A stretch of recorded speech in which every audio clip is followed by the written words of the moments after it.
What if the most chilling thrillers were not the ones you watched, but the ones you missed? The ones buried under decades of sequels and reboots. The ones that turned reality inside out and then vanished. Tonight, we unlock 15 psychological thrillers with endings so twisted they left audiences speechless. Some were banned, some forgotten. All of them waiting to be rediscovered. Number 15. The Machinist, 2004. When The Machinist quietly arrived in theaters, it was dismissed as too bleak, too strange, too unsettling. Critics called it an exercise in madness, but beneath its industrial grime hid one of the most haunting mysteries of the century. Christian Bale plays Trevor Resnick, a factory worker who hasn't slept in a year. His body is collapsing, his mind is fraying, his world begins to fracture, every shadow whispers, every glance hides something sinister. Trevor believes he is being stalked by a man no one else can see, but the true monster is far closer than he realizes. The film's psychological labyrinth mirrors guilt, hallucination, and decay until the audience can no longer tell what's real. Behind the scenes, Bale's physical transformation became legendary. He dropped over 60 pounds living on black coffee and apples. The studio panicked thinking the performance was too extreme to market. The film barely got a release. Audiences ignored it, then later came crawling back when whispers spread online. What did it mean? Was Trevor's world a purgatory? A punishment? The Machinist became a cult monument to guilt and insomnia. In the end, the twist hits like a confession whispered too late. Redemption comes not through clarity, but through pain. Number 14. The Others, 2001. When The Others opened, it felt like a classic ghost story trapped in time. Audiences expected a standard haunting. What they got was something far more disturbing. Nicole Kidman stars as Grace, a mother living with her two light-sensitive children in a fog-drenched mansion after World War II. The house creaks. The servants whisper. The curtains must never be opened. At first, it seems like a story of faith and fear. But the deeper Grace digs, the stranger it becomes. The house is haunted not by one presence, but by her own denial. The twist, now legendary, reverses everything the viewer thought they knew. It wasn't the dead haunting the living. It was the living haunting the dead. Director Alejandro Amenabar crafted a world of silence and dread. He refused to use jump scares. Instead, he built tension through stillness and candlelight. The studio executives doubted the quiet tone, but Kidman's performance was magnetic. The audience left the theater dazed, whispering about its ending. Years later, critics hailed The Others as one of the purest ghost films ever made. No blood, no spectacle, just the unbearable weight of guilt and grief. Its legacy endures because it reminds us that the scariest hauntings come from within our own hearts. Number 13, Identity, 2003. When Identity arrived, it looked like a simple murder mystery. A rain-soaked motel, 10 strangers trapped by a storm, a killer among them. Classic setup, right? But this film shattered that illusion. Directed by James Mangold, it fused Hitchcock paranoia with psychological collapse. Each guest has a secret. Each death follows a pattern. As the storm intensifies, the story begins folding in on itself. The viewer starts realizing something impossible. The motel might not be real at all. Behind the camera, Mangold fought studio resistance. The executives wanted an action-heavy slasher. He insisted on a cerebral narrative that would make audiences question reality. Critics were divided. Some called it pretentious. Others saw genius. The film's twist reframed everything. The motel was inside the mind of a man on death row. The guests were fragments of his fractured personality battling for control. When one identity kills another, it isn't murder, it's survival. The reception grew over the years. Viewers returned again and again, piecing together clues. Identity became a touchstone for puzzle thrillers long before Nolan and Fincher made it fashionable. In the end, it asks the most disturbing question of all. What if the murderer you fear most lives inside your own mind? Number 12. Primal Fear, 1996. When Primal Fear first hit theaters, it was marketed as a courtroom drama, nothing more. A battle between a slick lawyer and a stammering altar boy accused of murder. Yet, what unfolded beneath that label was a masterclass in deception. The kind of film that toys with your sense of morality until the floor collapses beneath you. Richard Gere plays Martin Vale, a defense attorney who lives for publicity. When the case of a young altar boy accused of killing a powerful archbishop lands in his lap, he sees it as an opportunity to shine. The boy Aaron, played by Edward Norton, appears timid, frightened, and broken. He insists he cannot remember what happened. The evidence, however, paints a picture soaked in guilt. As the trial unfolds, something strange emerges. Aaron seems to possess another side, one violent one, unrestrained one, who calls himself Roy. The courtroom becomes a stage for psychological warfare. Is it a split personality or an act? Each revelation cuts deeper. The tension crawls under your skin until the final minutes tear it apart. Behind the scenes, Gyr's intensity and Norton's debut performance created an electricity few films could match. Norton improvised moments that even startled the director. The studio executives considered toning down the ending, believing audiences wouldn't handle it. They were wrong. The twist turned Primal Fear into a cultural earthquake. When the truth lands, it is merciless. Aaron was never the victim. He was the predator in disguise. The lie was the performance. And we believed every second of it. That final grin, cold, hollow, triumphant, still chills audiences today. Its legacy lives in every courtroom thriller that followed. Because after Primal Fear, the line between justice and manipulation would never be clear again. Number 11. The Prestige, 2006. At first glance, The Prestige seemed like a period drama about rival magicians. Elegant sets, top hats, the illusion of grandeur. But beneath its smoke and mirrors lay a story about obsession, identity, and sacrifice that spiraled into madness. Hugh Jackman and Christian Bale played dueling illusionists in Victorian London, each desperate to outdo the other's magic trick known as the transported man. Their rivalry becomes an addiction. They steal secret sabotage shows, even risk their lives for applause. The film's genius lies in its structure. It mimics a magic act. The pledge, the turn, the prestige. Every trick builds to a revelation that rewrites the entire story. As the narrative unfolds, we realize the men aren't battling for fame. They're battling for meaning in a world driven by deception. Director Christopher Nolan fought for years to get the script made. Studios didn't trust audiences to follow its non-linear puzzle. During production, the atmosphere was tense. Actors weren't given full scripts to preserve secrecy. Even the crew didn't know how it would end until final edits. When the twist arrives, it lands like a blade. The magician's trick isn't just illusion, it's cloning, sacrificing oneself night after night for art, for revenge, for obsession. The cost of magic is humanity itself. Audiences left the theaters in shock, replaying every scene in their minds, searching for hidden clues. Over time, The Prestige evolved from a modest release to a cult classic. It became a parable about genius and self-destruction, about men who wanted to play God and paid the ultimate price. In the end, it asks the question that lingers long after the credits. How much of yourself would you destroy just to be remembered? Number 10. Shutter Island, 2010. When Martin Scorsese directed Shutter Island, many thought he had lost his mind. A psychological thriller drenched in rain, thunder, and paranoia wasn't what critics expected from him. But it became one of his most disturbing masterpieces. Leonardo DiCaprio stars as Teddy Daniels, a U.S. Marshal investigating the disappearance of a patient from an asylum for the criminally insane. From the moment he arrives on the island, nothing feels right. Guards whisper, patients stare, the doctors smile too easily. As Teddy delves deeper, his investigation unravels.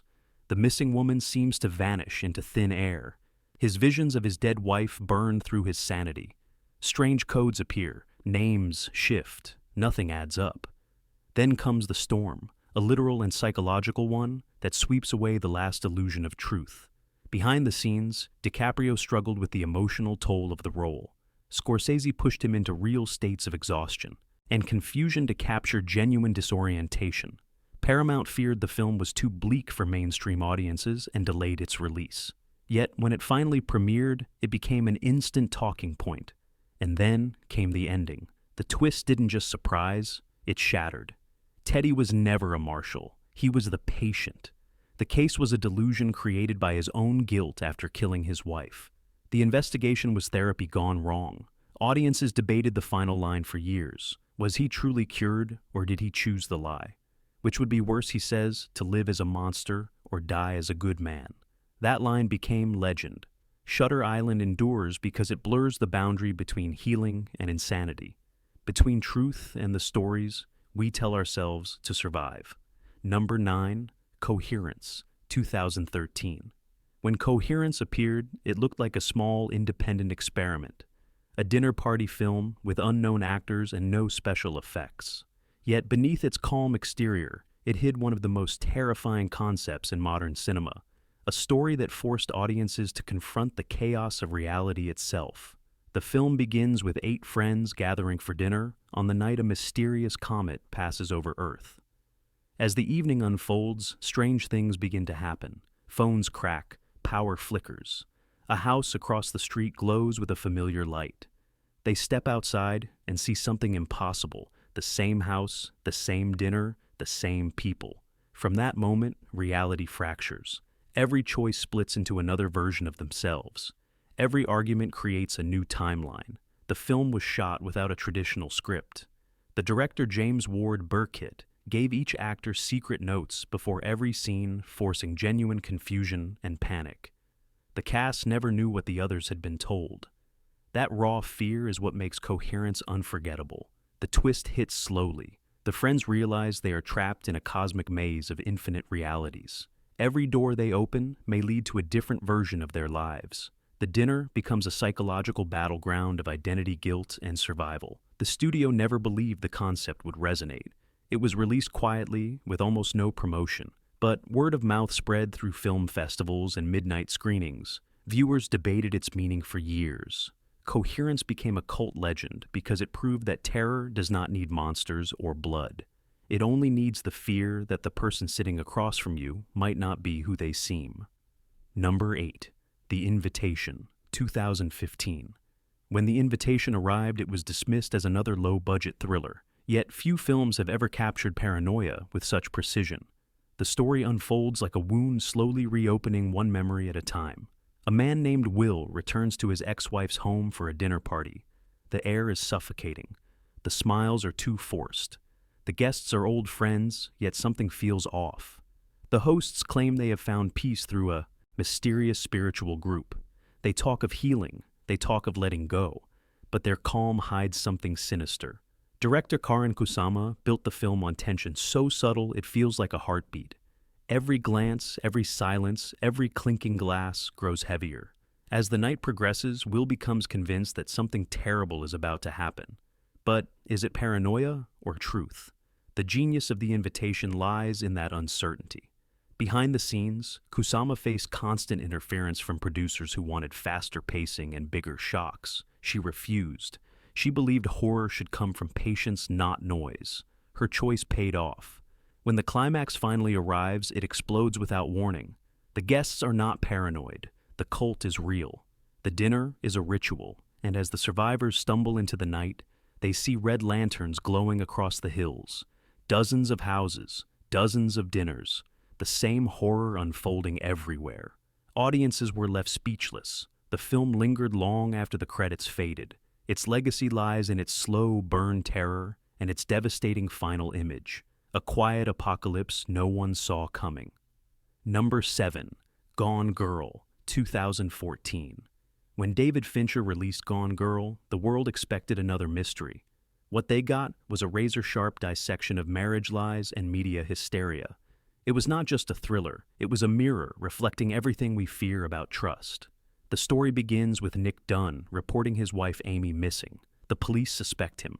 The town condemns him. The media devours him. But halfway through the film, everything shatters. Amy is alive. She staged her own disappearance to frame her husband for murder. The twist flipped storytelling itself. Suddenly, the victim was the villain, and the hero was the liar. The film forced audiences to question every headline they had ever believed. Fincher crafted every frame with clinical precision. Rosamund Pike delivered a performance so chilling that even the crew felt unsettled watching her work. Behind the camera, Fincher demanded endless takes, pushing actors to exhaustion. The tension on set mirrored the tension on screen. The studio feared audiences would hate the ending. Fincher refused to change it. He wanted discomfort. He wanted truth. The result was a phenomenon. Viewers argued about Amy's motives, debated the marriage, and dissected every symbol. Gone Girl became a cultural conversation about manipulation and gender expectations. Its legacy endures because it reminds us that evil does not always wear a mask. Sometimes it wears a smile, sometimes it tells the story first, and sometimes the person you trust most is writing your downfall in real time. Number 6. The Sixth Sense, 1999. When The Sixth Sense was released, it seemed like another supernatural mystery about ghosts and grief. Nobody expected it to redefine the psychological thriller genre. Nobody saw its twist coming. It was a quiet film that exploded into cultural legend. Bruce Willis stars as Dr. Malcolm Crowe, a child psychologist haunted by failure. His latest patient, Cole Sear, is a fragile boy played by Haley Joel Osment, who whispers one chilling line that would echo through cinema history. "I see dead people." The line became a cultural phenomenon, but few realized its deeper meaning until the film's shocking conclusion. Director M. Night Shyamalan crafted a story not about ghosts, but about connection. Every scene builds like a heartbeat, restrained, precise, and unnerving. The world feels cold, sterile, timeless. The performances feel real because they were grounded in silence. Behind the scenes, the studio executives nearly lost faith. They feared the slow pace would bore audiences. Shyamalan fought for every frame, insisting that the quiet would amplify the shock. Test screenings proved him right. Viewers left theaters whispering to one another, stunned by what they had just experienced. The final reveal remains one of the greatest cinematic twists ever made. Dr. Crowe had been dead all along. Every conversation, every scene, every clue had been there from the start, hiding in plain sight. The film didn't cheat. It trusted the audience to look closer.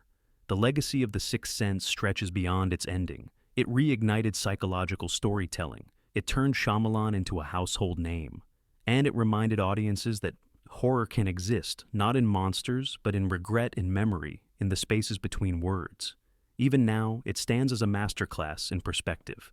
Because once you know the truth, you can never watch it the same way again. Number 5. Black Swan, 2010. Black Swan was not just a movie, it was a descent into artistic madness. Darren Aronofsky's psychological thriller turned the world of ballet into a battlefield of obsession, paranoia, and identity collapse. Natalie Portman stars as Nina Sayers, a perfectionist ballerina, chosen to play both the innocent white swan and the seductive black swan in a new production of Swan Lake. The role demands perfection, but perfection demands sacrifice. Nina's mind begins to fracture as she loses herself between performance and reality. At first, critics dismissed the idea, a horror film about ballet. Yet what Aronofsky crafted was a fever dream. The camera trembles with claustrophobic intensity, the mirrors multiply, faces blur, every dance becomes a ritual of transformation and self-destruction. Behind the scenes, the production was nearly as grueling as the story itself. Portman trained for over a year, suffering injuries and exhaustion. Mila Kunis joined the cast, late pushing Nina's breakdown with unnerving precision. The director encouraged real rivalry between them to amplify tension. The result was raw, uncontrollable emotion, captured on film. When Black Swan premiered, it polarized audiences. Some called it brilliant, others called it insane. But when Portman won the Academy Award for Best Actress, the film's reputation solidified as its masterpiece. The twist ending leaves viewers gasping. In achieving the perfect performance, Nina loses everything: her sanity, her body, her life. As she lies bleeding, she whispers a single word: perfect. The curtain falls. Black Swan remains a meditation on the cost of artistic obsession. It asks what happens when the line between creation and destruction vanishes. And it leaves a haunting message that perfection is never pure. It is always paid for in blood. Number 4. Fight Club, 1999. When Fight Club hit theaters, it was a box office disaster. Critics hated it. Studios feared it. Audiences didn't know what to make of it. But time turned that failure into prophecy. It became the most dissected psychological thriller of its era, a mirror held up to modern alienation. The story follows an unnamed narrator played by Edward Norton, whose life has become a blur of catalogs and insomnia. Then he meets Tyler Durden, a soap salesman who lives by chaos. Together they form an underground club where men reclaim primal freedom through violence and anarchy. But as the movement grows, the truth begins to unravel. Tyler isn't just his friend, Tyler is him. The perfect alter ego created by a fractured mind, desperate for meaning. The twist transforms every fight, every scene, into an act of self-destruction and denial. Behind the camera, director David Fincher fought constant battles with the studio. Executives wanted to cut scenes they considered too dark or political. Fincher refused. He believed the film's chaos was the point. When it premiered, critics called it dangerous and irresponsible. Some theaters even refused to show it. Yet over the next decade, Fight Club grew into a cult phenomenon. College campuses quoted it. Fans tattooed its lines on their bodies. Philosophers debated its meaning. Was it a satire of masculinity or a manifesto? Fincher never answered. The film's legacy lies in its audacity. It forced audiences to confront the emptiness of consumer culture and the violence of self-identity. Its twist ending still stands among the greatest in cinema history. And when the final buildings collapse to the sound of music, it leaves one final thought. Sometimes the war you fight is the one inside your own head. Number 3. Memento 2000. When Memento was released, it confused everyone. Audiences left theaters debating what they had just seen. Critics argued whether it was genius or madness. But as time passed, it became clear. Christopher Nolan had rewritten the language of psychological thrillers forever. The film follows Leonard Shelby, a man suffering from short-term memory loss after a brutal attack that left his wife dead. He cannot form new memories. Every few minutes, his mind resets and he must start again. To find his wife's killer, he tattoos clues on his own body and writes notes to his future self. Each message becomes a breadcrumb in a maze he can barely remember building. The story unfolds backward. Each scene bleeds into the one before it slowly revealing how the present was built on layers of deceit. What begins as a man's quest for justice becomes something darker, a cycle of denial and revenge that never ends. Behind the scenes, Nolan shot the movie on a shoestring budget. The studio executives didn't understand it. They begged him to re-edit it in chronological order. He refused. He wanted the audience to feel Leonard's disorientation, his panic, his fragmented reality. Guy Pearce delivered a haunting performance, balancing confusion and obsession with terrifying precision.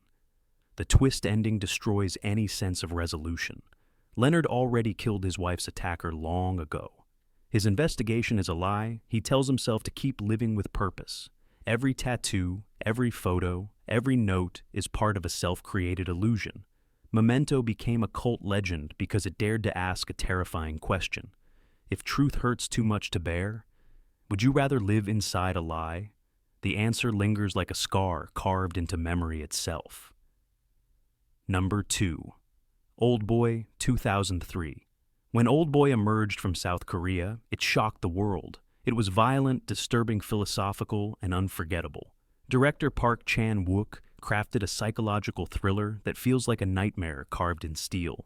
The story begins with a man named Oh Dae-soo, who is kidnapped and locked in a private prison for 15 years without explanation. He watches the world pass through a television screen. His only companion is his madness. Then one day, he is suddenly released. No reason, no warning, just freedom and vengeance. What follows is a descent into obsession. Dae-soo hunts the person who imprisoned him. Every clue draws him closer to the truth. Every revelation deepens the horror. When the final secret is revealed, it is not about revenge at all. It is about control. The twist is one of the most devastating ever filmed. The villain hasn't simply punished Dae-soo. He has orchestrated his destruction from within. Behind the scenes, the film nearly broke its cast and crew. The famous hallway fight scene was filmed in one continuous shot that took 3 days to complete. The actors were physically and emotionally drained. The studio hesitated to release it, fearing outrage, but when it premiered at Cannes, it won the Grand Prix and earned global acclaim. Oldboy changed the shape of thrillers worldwide. It proved that emotional violence could be more powerful than physical. It became a symbol of Korean cinema's fearless storytelling. Its ending leaves viewers hollow. Dae-soo chooses to erase his memory rather than live with the truth. A final act of mercy or cowardice? No one knows. That is the beauty and the curse of Oldboy. It doesn't give answers, it gives scars. Number 1, 1995. Few films have ever ended like Say Sevenian. Few have dared to descend so deep into darkness and leave the audience staring at the abyss. Directed by David Fincher, it was the film that turned the psychological thriller into pure existential horror. Detectives Somerset and Mills, played by Morgan Freeman and Brad Pitt, are hunting a serial killer who uses the 7 deadly sins as his method. Each crime scene is more disturbing than the last. Each clue is calculated, precise, ritualistic. But the real horror isn't the gore, it's the intellect behind it. As the story unfolds, the killer named John Doe stays one step ahead. His philosophy is simple. Humanity is rotten. His crimes are sermons. Every murder is a mirror forcing the world to look at its own decay. Behind the scenes, Fincher fought the studio relentlessly. They wanted a safer ending. He refused. He believed truth should hurt. When the script reached Brad Pitt, he agreed to star only if the ending remained untouched. The result became cinematic legend. The twist comes in the film's final moments. The killer turns himself in. He promises 2 more victims. The detectives follow him to a barren field where a box is delivered. Inside the box is the head of Mills's wife. The final sin, wrath, belongs to the detective himself. The ending is merciless. No victory, no redemption, just despair. The camera drifts away as Somerset whispers, Hemingway's words, "The world is a fine place and worth fighting for." I agree with the second part. C7 redefined moral storytelling. It taught audiences that the worst monsters are not supernatural, they are human. And sometimes they win. 15 films, 15 mirrors reflecting the darkest corners of the mind. Each twist not just shocking, but revealing. They show that truth is fragile and perception is poison. So, which of these thrillers fooled you the most? Tell us below. Like, subscribe, and remember, the next time you think you know the ending, you probably don't.